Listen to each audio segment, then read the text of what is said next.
भगवान श्री हरि विष्णु जी के भक्तजनों को सादर नमस्कार।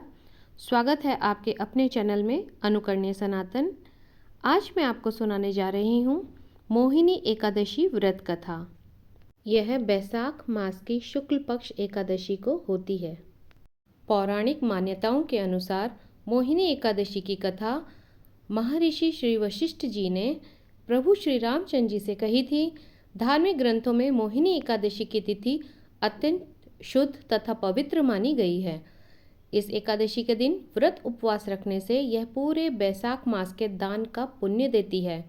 बैसाख मास के शुक्ल पक्ष की यह एकादशी समस्त पाप और दुखों को नाश करने वाली तथा सौभाग्य और धन का आशीर्वाद देने वाली मानी गई है। इस व्रत को करने से मनुष्य सब मोहजाल से मुक्त हो जाता है तथा उसके सभी पापों का नाश हो जाता है। चलिए शुरू करते हैं। बोलो श्री हरि विष्णु भगवान की जय। अथ मोहिनी एकादशी व्रत कथा आरंभ। युधिष्ठिर बोले, हे जनार्दन, शुक्ल पक्ष की एकादशी का क्या नाम है, उसका क्या फल है, उसकी विधि क्या है, सो मुझसे कहिए।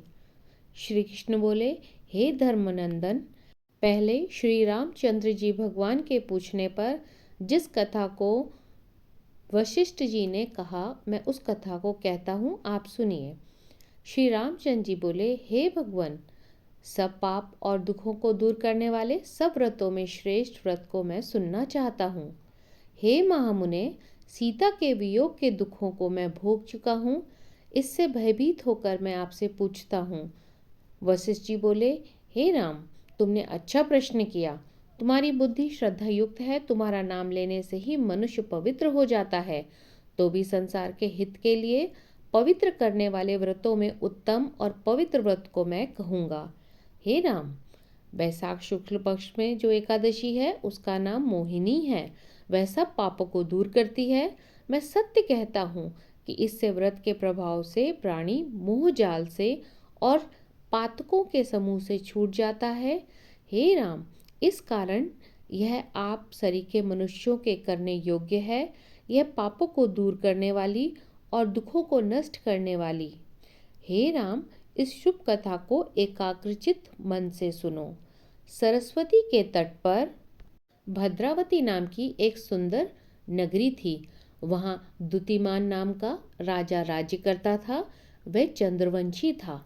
वह धैर्यवान, सत्यवादी, वह कर्म में प्रकृति रखने वाला तथा धनपाल के नाम से प्रसिद्ध था। प्याऊ, यज्ञशाला, तालाब, बगीचा आदि को बनवाता था। शांत स्वरूप और भगवान के भक्त उस वैश्य के सुमना, दुतिमान, मेधावी, सुकृति, दृष्ट बुद्धि नाम के 5 पुत्र थे। 5वां दृष्ट बुद्धि बड़ा ही पापी था। वेश्याओं के साथ रमण तथा दुष्टों से वार्तालाप करने में कुशल था। जुआ आदि का उसको व्यसन था। पराई स्त्रियों से गमन करता था।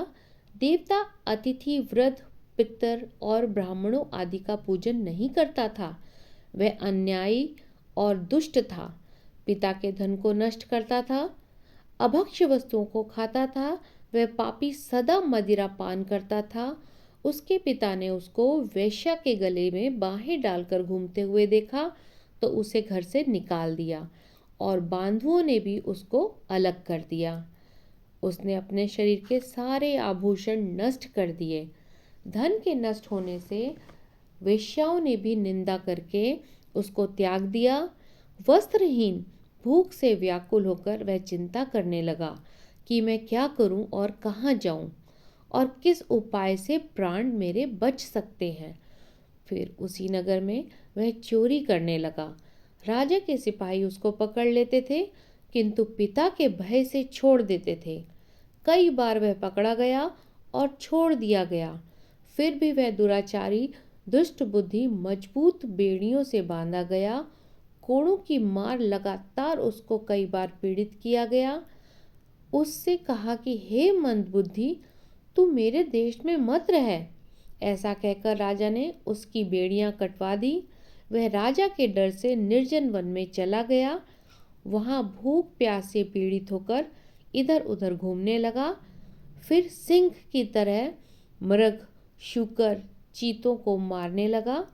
हाथ में धनुष बाण और पीठ में तरकश बांधकर मांसाहार करता हुआ वन में रहने लगा। वन में विचरने वाले पक्षी, पशु, चकोर, मोर, कंक, तीतर और मूषकों को मारने लगा।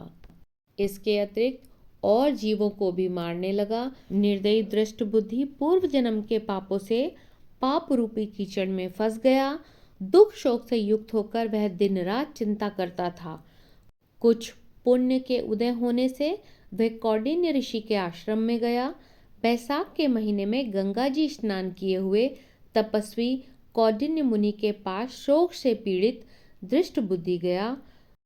ऋषि के वस्त्रों से गिरी हुई जल की बूंद के स्पर्श से उसके पाप दूर हो गए। दृष्ट बुद्धि प्रणाम करके बोला, हे ब्राह्मण, ऐसा प्रायश्चित बताओ जिससे बिना यत्न किए जन्म भर के पापों का नाश हो जाए। धन मेरे पास नहीं है।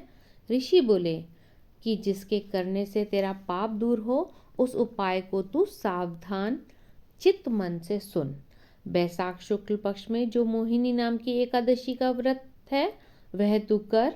वह मनुष्य के सुमेरु के समान यानी बड़े से बड़े पहाड़ के समान पापों को नष्ट कर देती है। इसका उपवास करके से अनेकों जन्म के पाप दूर हो जाते हैं। मुनि के वचन को सुनकर दृष्ट बुद्धि मन में प्रसन्न हुआ और उसने विधि पूर्वक व्रत किया।